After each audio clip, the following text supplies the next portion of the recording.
Welcome to Pink Radio with Prestige. This is the place for you, the diva boss entrepreneur who needs quick tips on building your crave-worthy brand. This is your host, Nicole Doss, CEO of the Prestige Society, a membership organization for women entrepreneurs who believe in building powerful networks while slanging in their industries. So I want you to go ahead and grab your favorite cup of coffee and get your favorite tips right here with Prestige. Hey, girl bosses. This is your girl, Nicole Dawson. Thank you for coming back to hear another episode of Pink Radio with Prestige.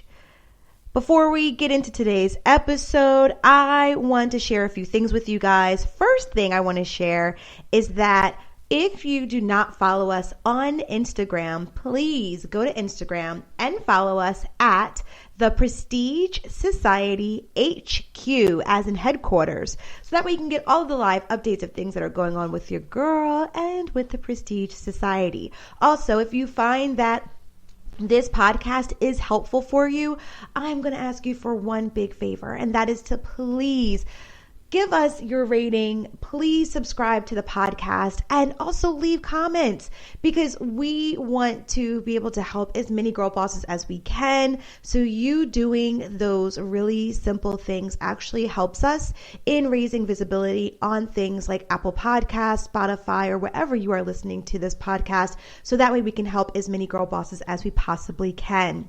Last but not least, I love to hear from you guys. So if there is something that you are doing with your business, if you are taking some of these gems and applying them to your business, please do us a favor. And why don't you add us on social media? So that way we can connect with you, see what you're doing, start having some real organic dialogue. So that way we can go ahead and move forward. All right. So now let's go into the podcast episode, which is all about minding your business. So why are we talking about the importance of minding your business?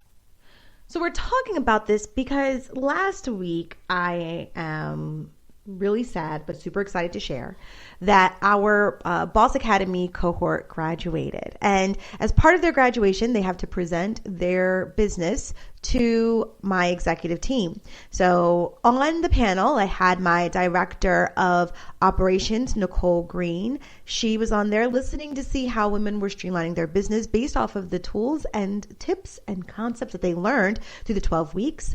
Then we had our executive director, George Banks, and his goal was to listen to how ladies just applied the learning to their business, because he is executive director of learning development and member success. And then last but not least, we also had Kira Benskop, who is the executive director of new business development. So she's looking for how are you creating opportunities based off of what you've learned from the Boss Academy. So in this, the women had to focus on certain areas of the business, which is, really knowing who you are as an entrepreneur or a purposepreneur. So why are you here? Then getting really cozy with how your business actually operates. It probably sounds like a very easy feat, but when you have to explain it, you may find yourself tripping over your words. Next, really getting comfortable in understanding your revenue streams. So what's your main niche? And then what are the other legs of the business or the streams of the business that help it stay afloat when one thing isn't doing so hot or so well? And then the next piece is really understanding your tribe and who you serve. So the reason why this is important is because the women did, first of all, a phenomenal job at presenting their businesses. And I actually want to have those 6 awesome women guests of the show soon, because I think their stories, their testimony, their journey is something that I think that all women entrepreneurs should listen to, because no matter where you get your gems from, I think understanding the importance of taking those gems and growing from your business on a regular basis is really important. A whole nother topic for a whole nother day.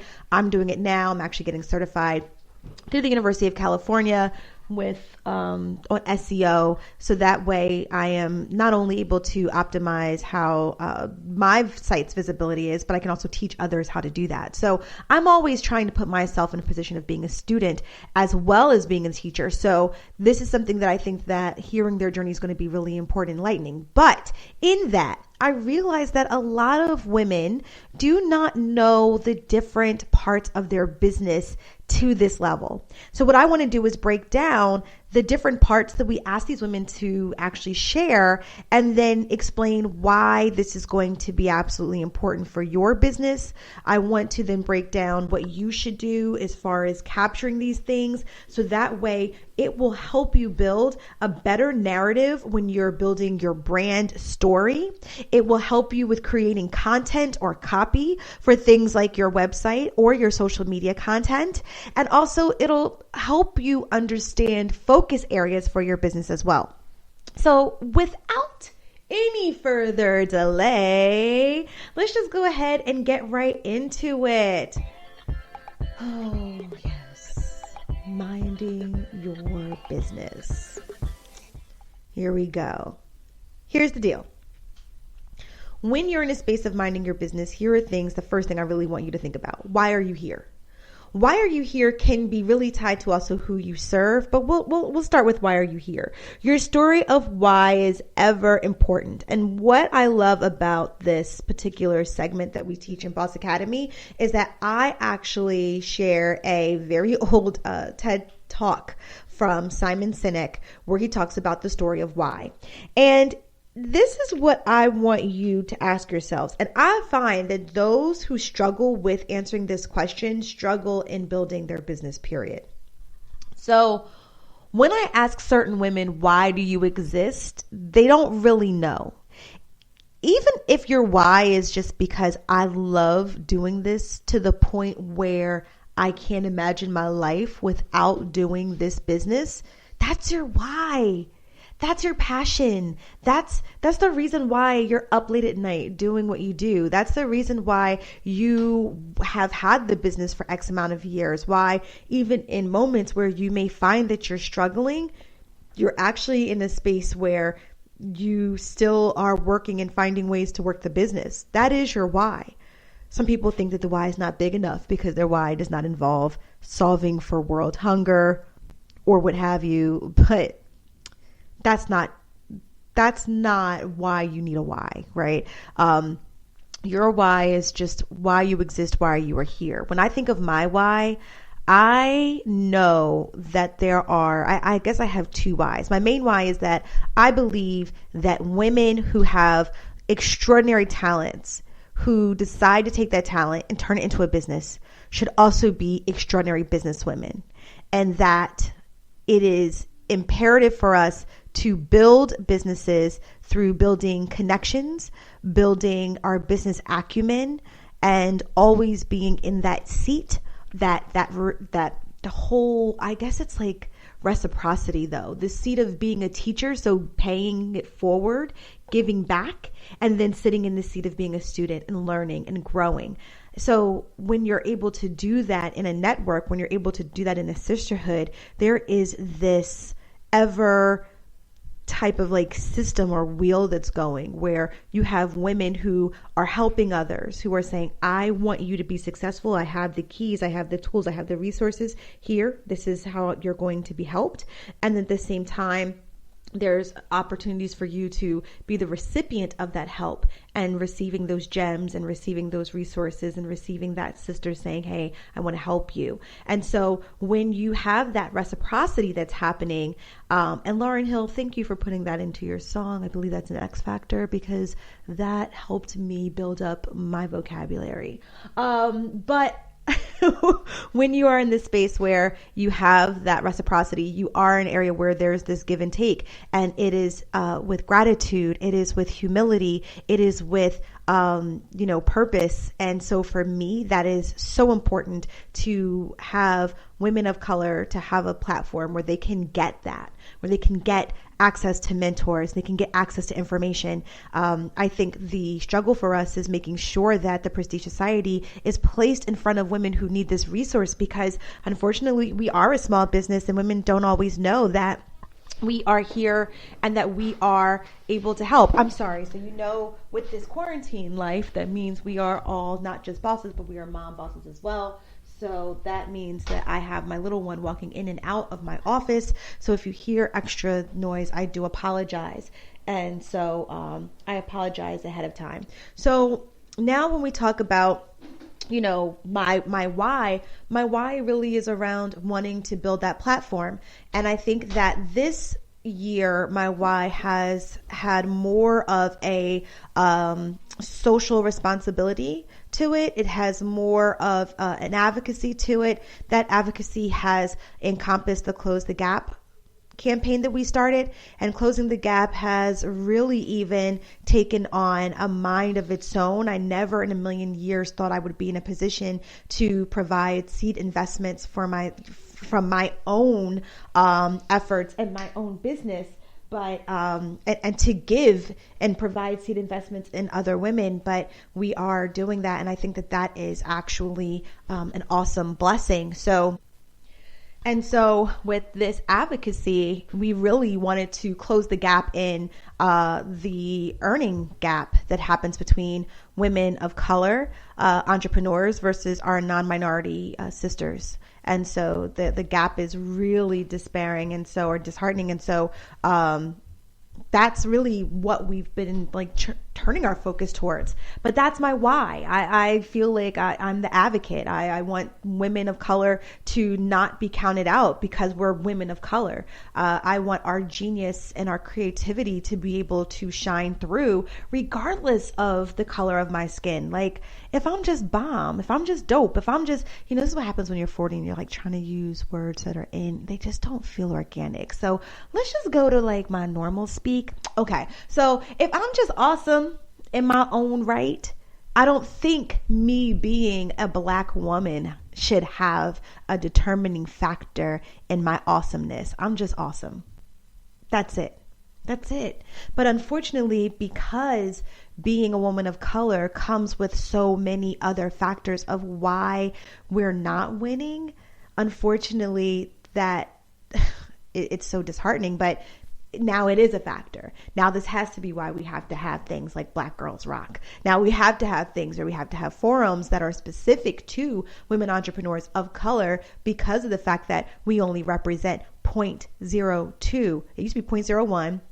We're making gains. We're at 0.02% in receiving venture capital for our businesses.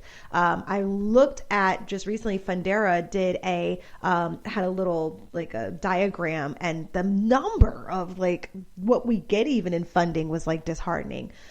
So these are things that I think that for me, why I exist. And see, you can't give me a microphone or a platform to talk about my why, because now I can't shut up because I'm so passionate about it. So the question is, what are you passionate about? Why is your business here?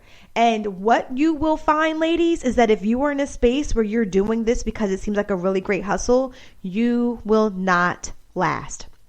Because at some point, people will see the hustle, but they won't see your advocacy. They won't see the passion. And let me explain to you what that means. So right now, I'll say paparazzi jewelry is probably one of the network marketing companies that has really has seen some extreme increases in having consultants, in having customers. I think they opened up a huge warehouse for their inventory.